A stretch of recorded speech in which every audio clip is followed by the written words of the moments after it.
নমস্কার সবাইকে, চলে আসলাম আরও একটি নতুন ব্লগ নিয়ে।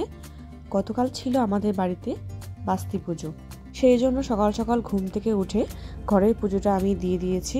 তারপর চলে আসলাম উঠোনে, যেখানে আমাদের পুজো হবে। আর এখানে সমস্ত বাসনপত্র, ফলমূল সমস্ত কিছু কাটাকুটি করবো, আর এখানে ঠাকুরটা বানানো হবে। এই ফুলগুলো যে দেখছো, এগুলো আমাদের বাড়ি গাছের ফুল। আর এখানে ফলমূল আমি কেটে নিয়েছি। এখানে শ্বশুরমশাই ঠাকুর বানাচ্ছে, সাথে আমি একটু হেল্প করে দিচ্ছিলাম। আর এখানে শাশুড়ি মা ঠাকুরের যে ভিটি হয় সেটাকেই করছিল, আমি একটু ভিডিও করে নিলাম। বাস্তি পুজোর প্রধান উপকরণ পায়েস। তো আমাদের ব্রাহ্মণ এসেই প্রথমে পায়েসটা বসিয়ে দিয়েছে, এটা ব্রাহ্মণকেই তৈরি করতে হবে এসে, এটাই নিয়ম। আর এখানে আমাদের ঠাকুরের সমস্ত কিছু আমি রেডি করে ফেলেছি। পায়েসের চালটা একটু ফুটে উঠলেই পুজোয় বসবেন ব্রাহ্মণ। আর আমাদের এবারে 6 কেজি দুধের পায়েস করা হচ্ছে। প্রত্যেকবারই আমাদের বাড়ি গাছের ফুল দিয়ে ঠাকুরটাকে সাজানো হয়, এবারও তাই হয়েছে। যদিও গতবার আরও বেশি ফুল ছিল, এবার তুলনামূলক একটু কম ছিল ফুল। আমি আলতা পরতে ভুলে গিয়েছিলাম, আর আমি নর্মালি পুজো টুজো আসলে আমি একটু আলতা পরতে ভালো লাগে আমার, তো সেই জন্য আমি এখানে একটু আলতা পরে নিচ্ছিলাম পুজোতে বসার আগে। আমাদের চালটা প্রায় ফুটে এসেছে। আমাদের ঠাকুরমশাই বসে পড়েছে পুজোতে। ঠাকুরকে আমরা যে পায়েসটা নিবেদন করি সেটাতে চিনি আর গুড় দেওয়া যায় না, সেটা আমরা মুখের স্বাদের জন্য পরে অ্যাড করি। আমাদের পায়েস হয়ে এসেছে, এখানে এখন চিনি আর গুড় দিয়ে নামিয়ে দেওয়ার পালা।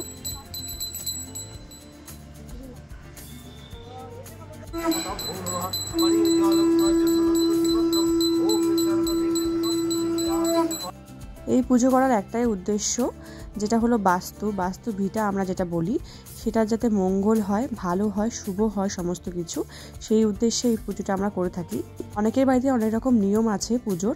আমাদের নিয়ম, কলাপাতায় যে পায়েসটা নামানো হয় সেই পায়েসটা মুড়ে ঠাকুরের পেছনে গর্ত খুঁড়ে রাখি আগের থেকে, সেটার মধ্যে ঠাকুর মশাই দিয়ে দুধ দিয়ে মাটি দিয়ে সুন্দরভাবে ঢেকে দেয়। এবারে অঞ্জলি দেওয়ার পালা। অঞ্জলি দিয়েই তারপর আমরা চলে গেছিলাম আমাদের ওপরতলায়, যেখানে আমাদের ঘরের ঠাকুর আছে।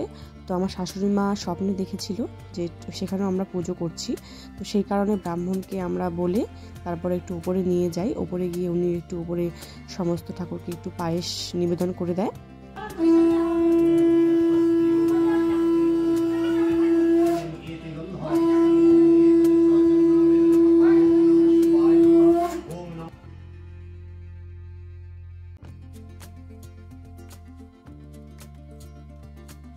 গতকাল আমাদের সমস্ত বাড়িতেই পুজো হয়েছে, জেঠু বাড়ি, কাকু বাড়ি এবং আমাদের বাড়ি।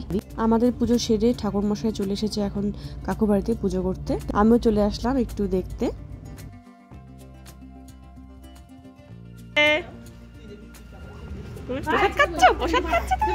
অনেকক্ষণে পুজো শেষ হয়ে গেছে, আর এখানে প্রসাদ খেতে চলে এসেছে আমাদের ফরিং সোনা, আর সাথে বুনুরা এসেছে, ভাস্তি, সবাই মিলে খাচ্ছে প্রসাদ।